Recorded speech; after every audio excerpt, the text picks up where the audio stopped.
go. So I'm sitting on the floor. And there's a good reason for that, because I've got all my 360 cameras lined up here in a row, as you can probably see. So what I thought I'd do is give you the pros and cons of every single one of these cameras. So yeah, basically I'm going to tell you what it's good at, what it's not good at.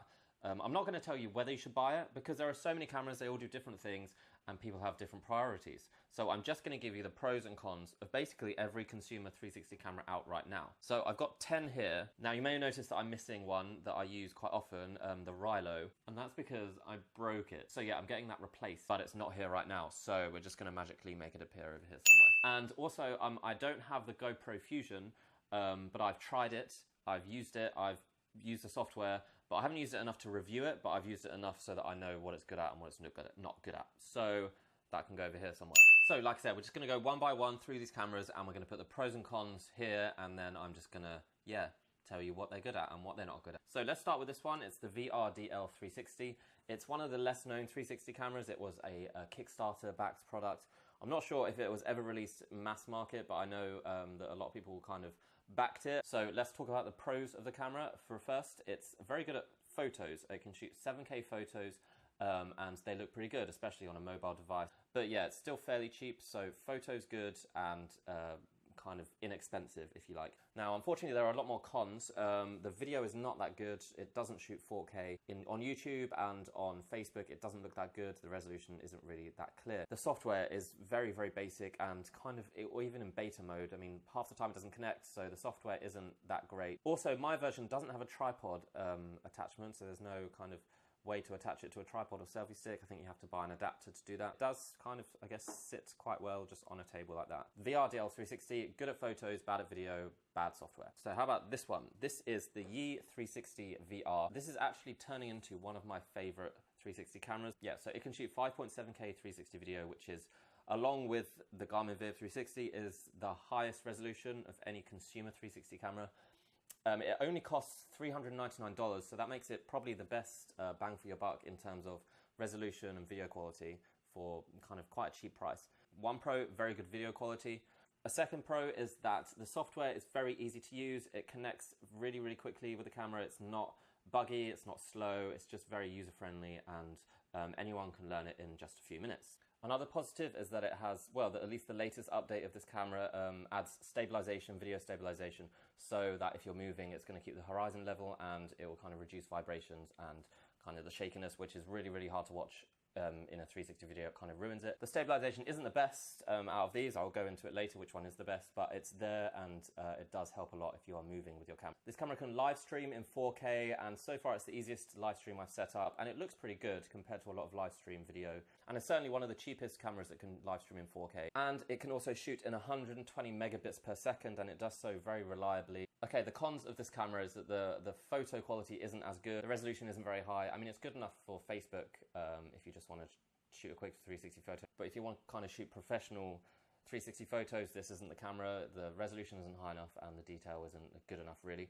It's also missing some other features like water resistance. The only other con really that I can think of for this camera is that stitching the 5.7K video takes a long time, and you need to transfer the video to your PC or laptop to be able to do so and use the desktop software. And I mean, like a 1-minute video can take up to an hour to stitch, and depending on your specs, of course, but it will take a long time to stitch the video. So I would recommend this camera if you are mostly interested in shooting video and you don't want to spend more than like $400, because this is definitely the best 360 camera for video in that price range. Next up, we've got this little guy. What is it called? The Gyroptic IO. Cool little camera, released about a year ago now, and it's essentially an accessory for your iPhone or your smartphone. It just plops on the base like that, and then you can basically turn your phone into a 360 camera, and that basically is the main pro of this camera, is that it's super, super easy to use. You literally just plug it in, the app will recognize that the camera is there, and it will start instantly, and you can pretty much start shooting, live streaming, or filming pretty much within 5 seconds. So the software is pretty flawless, which, like I say, is really important for me. Another good reason to buy this camera is that there's been an update recently that allows it to kind of use depth mapping technology, so you can take a photo in a building and it will kind of map out the building or the features inside the building. Well, here's a screenshot of what it looks like. It's quite hard to explain unless you see it, and it's quite a cheap camera to be able to do this. It's just had a price cut, actually. I think it's $150 now. So let's talk about what this camera is not good at. Unfortunately, both photo and video resolution is quite low, especially for 2018. I mean, it doesn't even shoot 4K, it shoots, I think, only HD video. There are plenty of other options out there that can do better and a similar price range. The photos are better. In fact, I've shot some pretty cool photos with this camera, and mostly because of its small size, you can get it into places that you wouldn't otherwise be able to get a camera into. But again, the resolution isn't good if you're going to be looking at a screen any bigger than your phone. So I would recommend this camera only if you are really interested in the kind of depth mapping technology that it has, or if you just want a really, really simple to use camera that's not too expensive. It's pretty cheap, and you know, you're taking on a holiday, or it's for your kid, or it's for you, and you just don't want to bother to learn any kind of advanced features, and you just want to capture some memories on holiday and vacation, then this is a pretty safe camera. It's going to be really easy to use. Okay, on to the next camera, and it's one of the big ones. Well, it's the biggest one here, really. It's the VUZE. So the main pro is that it can shoot both in 360 and 3D. 3D stereoscopic, I can't say that word, 3D, it can shoot in 3D. So it has 4 sets of 2 lenses, 1 for each eye, which is why it can shoot in 3D. And 3D is important because if viewed on a VR headset, 360 video in 3D is a lot more immersive. The video is, well, it has depth and it just looks better. It doesn't just look like you're in a bubble, it looks just a lot more realistic. So if you are shooting for a VR headset, 3D is quite important. The video itself is 4K and is very good, very high quality 4K. The 4K is limited in what it can do on a VR headset. It still looks blurred, still looks pixelated. 4K on a shot with any camera doesn't look that great on a VR headset. There's a lot of detail in the video. It can deal with light quite well. It has a very high bit rate. The light balance is you know, adjustable for each lens, so that's pretty much the only camera I know can do that. You can adjust the exposure for each lens, and so if there's any bright spots or dark spots just in one section of the video, you can adjust that. The cons of this camera, well, the biggest one, unfortunately, is that it is very expensive. It's $799 last time I checked. I know you get this 3D capability as well, which is essentially what you're paying for. That's still pretty pricey compared to, well, a lot of the other cameras I've got here. Probably the biggest issue with this camera is the stitching is not super accurate. Probably because it's got so many lenses, and therefore you can kind of quite obviously see the line when someone walks through it, and especially if it's moving. If you move this camera, there is not really any stabilization, so you'll definitely be seeing some stitching lines there and some parallax. If you keep the camera still on a tripod, it should be fine. You won't really notice that much. It's just when you move that, you know, these stitching lines are going to be very obvious. So yes, I would recommend this camera if you are interested in shooting or starting to shoot for VR. You know, there aren't very many 3D cameras. The other ones are thousands of dollars rather than $799, so that is what you're paying for. Okay, on to the next one, which is probably one of the most popular 360 cameras at the moment. This little guy, the Xiaomi Mi Sphere. Woo! This little Chinese product from Xiaomi. And I'm really liking Xiaomi recently. They have a lot of good products, and they're not that expensive. So yeah, this is the Mi Sphere, and it can shoot 3.5K 360 video or 4K if you upgrade software, and it can shoot 20 megapixel photos. So yeah, a lot of people have been buying this, and for a very good reason. It's very good value for money, and I'm about to tell you why. So let's talk about the pros of this camera. Firstly, the photos are excellent. Perhaps the best, maybe top 2 out of any 360 camera that I've used. Considering the price of this camera, which is under $200 a lot of the time, or just over, depending if there's a sale or not. You can use this in a professional setting to create tours, and you won't really notice much difference than using a much more expensive rig or set or DSLR. It can shoot in RAW, which means you have a lot more data to play with in post-production. And you can even shoot HDR photos. Another plus is that the software is very good, very easy to use, and easily has the most manual controls out of any camera that I've ever used. Certainly out of all of these, this one allows you to control pretty much everything about this camera. By the way, if I don't mention something and you think, oh, he didn't mention that, that's because it's not really that important, I don't think anyway. Like, for example, for the views, I didn't mention the photos just because it's just average, and there's just no point. If it's something average, I'm just not going to point it out. I'm just going through the main pros and cons of each camera. Anything that I don't mention is probably not going to be that important, at least to me, and if it's not important to me, then it shouldn't be important to you.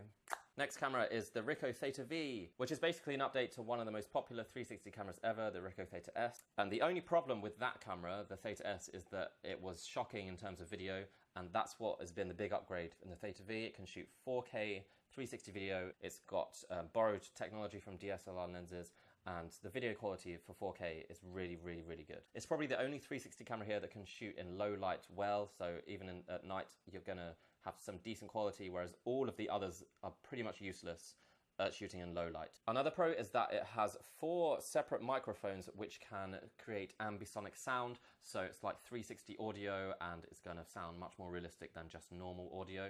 It can shoot HDR photos automatically, which is possibly my favourite feature of this camera. Usually if I'm going to go take a photo somewhere in 360, I take this camera because of that one feature. It does this automatically in like 3 seconds. It's great, I love it. And I really like the design. I think this is a perfect design for a 360 camera because it just sits there. Obviously you can attach a tripod or a selfie stick if you want to do that, but I just like it's a very versatile camera, and the fact that the lenses are so close together means that the stitching is usually very accurate. Now, what about the cons of this camera? Well, for a start, again, I know I just said the photos are awesome, but unfortunately they're limited to 15 megapixels, which is not that good. I was expecting better. If it was 20, 25 megapixels, then this would be by far the best 360 camera for photos. It's just the megapixels are lacking, and therefore on a larger screen it's not going to look as good. And I guess the other con of this camera, and it's probably the most significant one, is that the software is annoyingly slow, but it's still worth it. Once you can connect and set it all up, you can just disconnect and not have to worry about it. But yeah, the software could be better and it could be easy to use. So I'm going to put it out there, and this is one of my favorite 360 cameras, and I was just going to buy this and return it. I was going to buy it, review it and return it, but I decided to keep it, and I'm glad that I did. I should also point out that there are some accessories for this camera which are quite unique. I mean, there's a waterproof case, which is the best waterproof case I've seen, and there's an ambisonic microphone. Even though this can shoot good audio on its own, you can buy an accessory which plugs in here. There's like a audio slot, and it records very, very good audio, like very clear. Unfortunately, these accessories are super expensive, so I did not buy them. You are next. Now this, ladies and gentlemen, is possibly one of the craziest cameras I have. Certainly the craziest one here. Now, crazy is good and bad at the same time. This camera can just do a lot of things, almost too many things. It's the action camera. It's a Garmin VIRB 360, and it is a bit of a machine. It can shoot 5.7K 360 video. So yeah, the pros, I guess the pros of this camera are the fact that it can shoot 5.7K, very high resolution, very good looking 360 video. It's waterproof. It's got about 6 sensors. It can create augmented overlay, like you can put data on your video, so like on a dashboard, so speed, temperature, maps, altitude. All of this can be recorded and displayed directly on your video, which looks awesome. This is also very good at stabilizing video. It's got stabilization technology, and there's a lot of different options. And you know, if you're not going too crazy, it can pretty much smoothen out most moving video. You can also live stream in 4K and set that up pretty quickly, pretty easily. The cons of this camera: it's also expensive, has received a price cut, but it's still one of the most expensive 360 cameras out there. The photography capabilities are not that good. It's definitely more of a video camera than a photography camera. Don't bother getting this if you are really, really interested in photos. And also the software, yet again, is not very user-friendly and not very stable. Like, it's usable, but again, it might crash. But I put up with it, and I do take this camera out. If I want to shoot video, high-quality video, this is the camera I take out.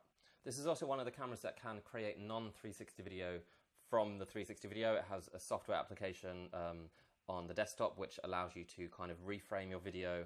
I'll show you what it looks like. This is what it looks like, and basically create flat video that's very smooth, very stable. So yes, if you were going to choose this camera, I would do so if you are interested in, if you're going to be moving a lot, if you're going to be skiing, snowboarding, skating, climbing, whatever. So yes, probably the best 360 action camera. Well, it's either this or the GoPro. Okay, so next up is the Insta360 ONE. It attaches to your phone, or it can be used independently, and it shoots 4K 360 video and shoots it pretty well. So that is a plus. That's one of the pros. It can shoot 4K 360 video. It can also shoot very high quality photos. So it's one of the only cameras that can shoot both good photos and videos. You can live stream with this camera in 4K, and it's just very versatile. Like I say, you can attach it to your phone, you can attach it to a tripod or a selfie stick, or you can leave it alone on a tabletop or a flat surface, and it will still be able to do its thing. Now, this is also quite a cheap camera. It's a very good value. Like I say, it can shoot both good photos and videos, and it's not that expensive. It's certainly among the cheapest here. It's got stabilization technology, which is just about to be updated, and it looks like it's going to be quite good. If you are moving, it should be able to smoothen out the horizon and smoothen out any you know, bumps and vibrations. And yeah, that's, again, for such a cheap camera, that's a very big plus. It's got a very unique editing mode called Free Capture, which basically allows you to view your 360 video, and then you can record what you see and turn your recording into a flat 1080p video, which looks great for like vlogging. It allows you to pick the best part of your 360 video. You can also use something called Smart Track, which allows you to lock onto one specific part of the video and just follow it or track it. And that's also something that only a few cameras can do. The quality is not as good as some other 4K cameras. The light balance isn't as good. The saturation is a bit off and the stitching isn't perfect. But you can certainly get better quality 4K media out of different cameras. So yeah, all in all, this is a camera packed full of features. It can shoot good photos and good videos, but not great. If you want great, you're going to need to spend more money and you will lose some of the features that this has, which are quite unique. Oh, this is taking a long time. So come on, we're nearly there. Right, the Galaxy, it's not the Galaxy. I'm tired now. So the Samsung Gear 360, the old faithful, and it's the update to the 2016 version. So this is the 2017 Samsung Gear 360. They're pretty much giving them away now if you buy a Samsung phone, and Samsung kind of really pushed this camera. Unfortunately, it's not that good. There are some pros. For a start, the software is pretty much perfect. The design is pretty good. You can attach it to a tripod, selfie stick, or you can just put it on the table and it will do its thing. It can live stream as well as take photos and videos and time-lapse and all this stuff, so there's a lot of options there. It's very cheap now. It sometimes is just over $100, depending on if you don't get it for free with a Samsung phone. You can buy it very, very cheaply these days.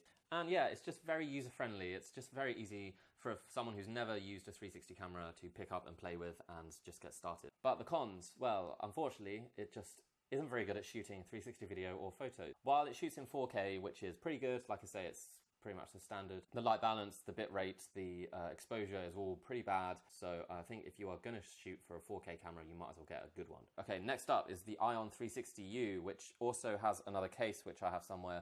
It's basically a charger and a 360 camera. It can shoot in 4K, which is good. The video quality is okay. It's, you know, mid-range, I guess. There are better, there's worse.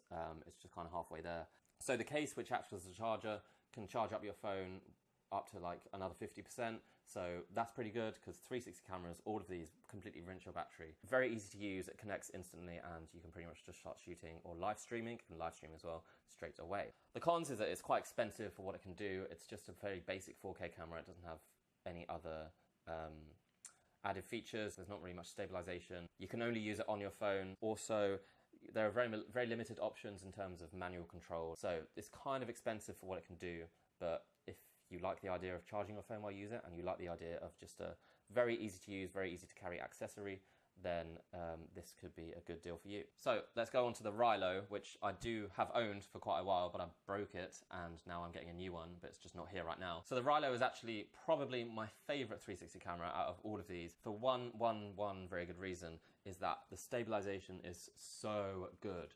So that's my one huge plus of this camera, is that the stabilization is pretty much the best I've ever seen of any camera. It can stabilize footage that is completely unusable if you shot with any of these other cameras. The second plus point is that the software is really innovative, very easy to use, and allows you to shoot not only 360 video, but to reframe it into a flat 1080p video that's very cinematic, very smooth. Essentially allows you to be a director, allows you to go back into your footage and choose the best bits. So it's one of the better 4K cameras. It's got great light balance and it captures quite a lot of detail. Some of the bad points about this camera is that it is expensive. It's about $500, which for a 4K camera is pretty high.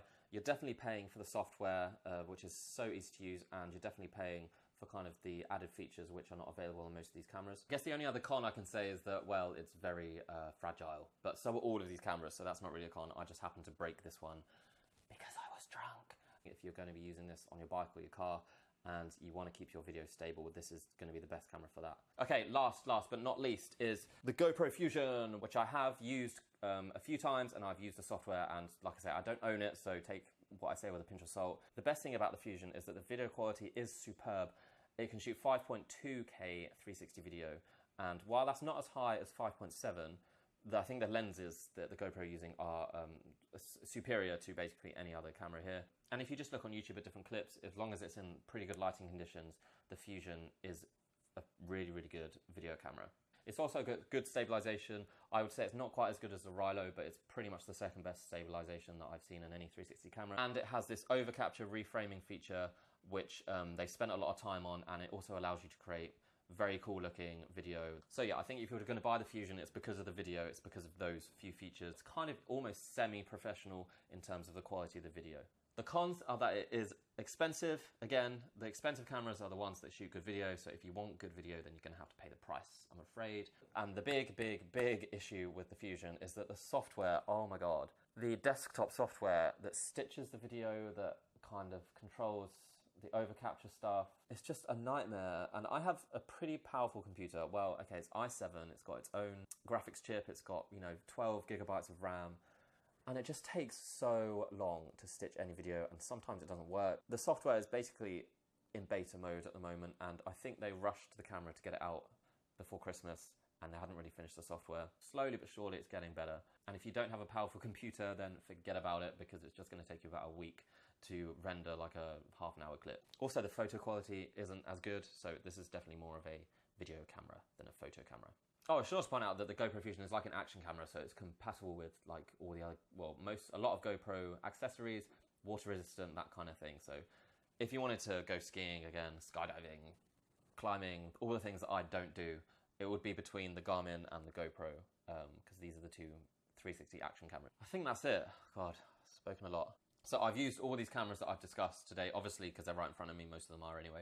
There is not one camera that you should buy overall. I mean, there are definitely like a top 4 or 5, which I may do a video on later. All of these cameras can be useful for someone. It just depends what your priorities are. That's why I've tried to show you the pros and cons. If you have any questions, then feel free to let me know, and feel free to comment and I will get back to you. Almost all of these cameras I've reviewed on my website, 360cameras.com. So if you want to check those reviews, check out the link below, and I've got a list of all my reviews there.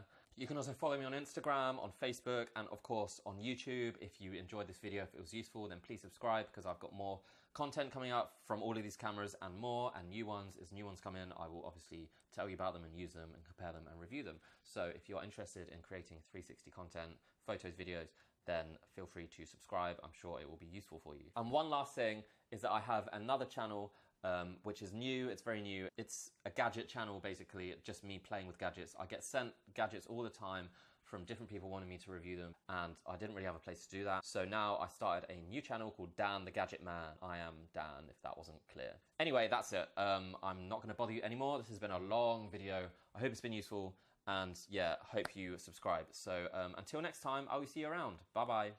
Oh, I need to stand up. Wow.